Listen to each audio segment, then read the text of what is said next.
Welcome back, and of course, Breakfast Central is never complete without a little bit of sports this morning, and we have Udoka Njoko joining us to share with us what's the latest in sports. Good morning, Udoka. Good morning, Osage. Good morning, Olive. How are you guys doing today? Good to see Doing you. great. Thank you very much. And Olive, you look very beautiful today. Sorry? You look very beautiful today. Thank you. How about me? Nah. Okay, Udoka, what's happening in the sporting world? Well, let's start off with Tunisia. Tunisia's Football Federation has denounced the racism that marred Tuesday's 5-1 defeat in Paris, where Brazil's Richarlison had a banana thrown at him. Now, while the FTF awaits confirmation that it was indeed a Tunisian who threw the banana, it has condemned the action and says it will apologize unreservedly.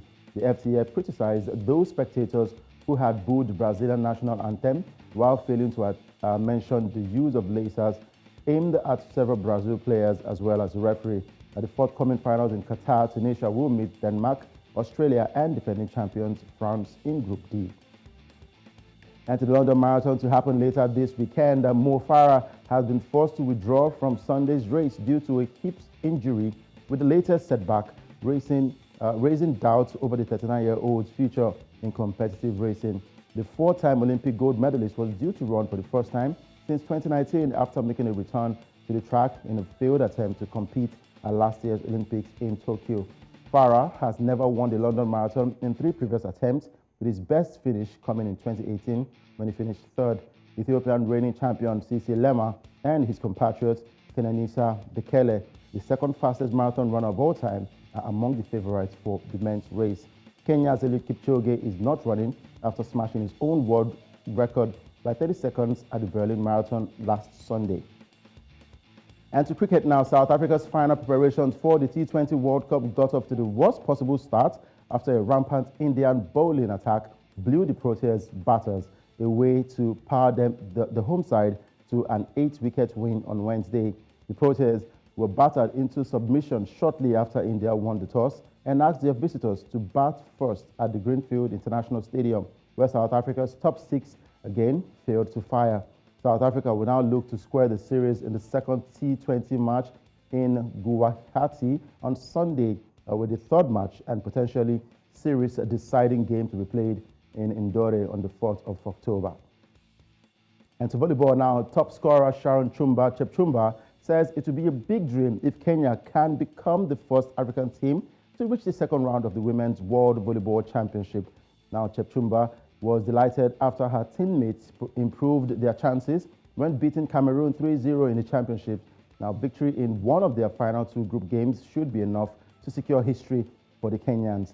Kenya will face Italy, one of the favorites and the current Volleyball Nations League champions, on Thursday before meeting Puerto Rico on Saturday. Now, the team's victory against Cameroon, with whom Kenya have swapped continental titles over the years, leaves coach Luis Omar de Mora's side 4th in their 6-team pool, with the top 4 making the quarterfinals. And straight to golf now, Kenya dropped to the 4th place at the close of day 2 in this year's All-Africa Team Golf Championship in Egypt on Wednesday.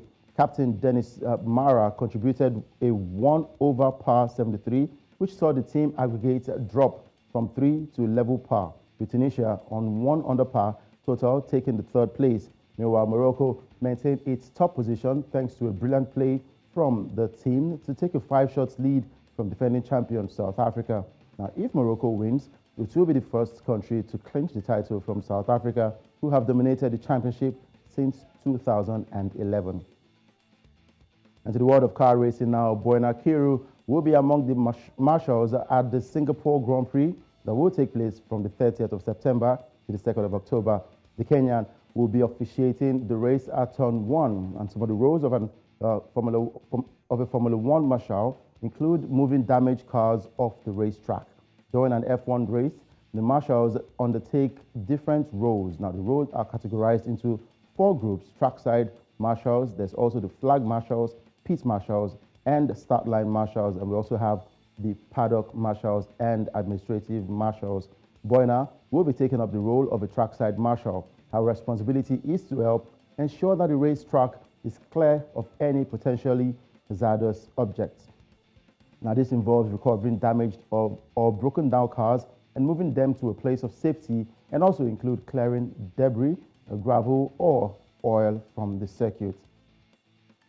It's a good one for Kenya as we look forward to that Grand Prix where Max Verstappen might be crowned champion if he gets to win that one in Singapore. And of course, for Lewis Hamilton, the Mercedes driver, he says, look, even if Mercedes don't get to win any race this season, it is not the end of the world. He made a few complaints about Mercedes and the car, saying it's a bit bumpy and looks forward to next season. Hopefully, the Mercedes can bounce back and rival the Max Verstappen to Red Bull and other cars representing in the Formula One. And that's a wrap on Sports Update on Breakfast Central. I'm Udoka Njok. All right, thank you very much. Very interesting stories there. And of course, we'll be following up to see how the Formula One turns out. Thank you very much, Udoka Njoko. All right.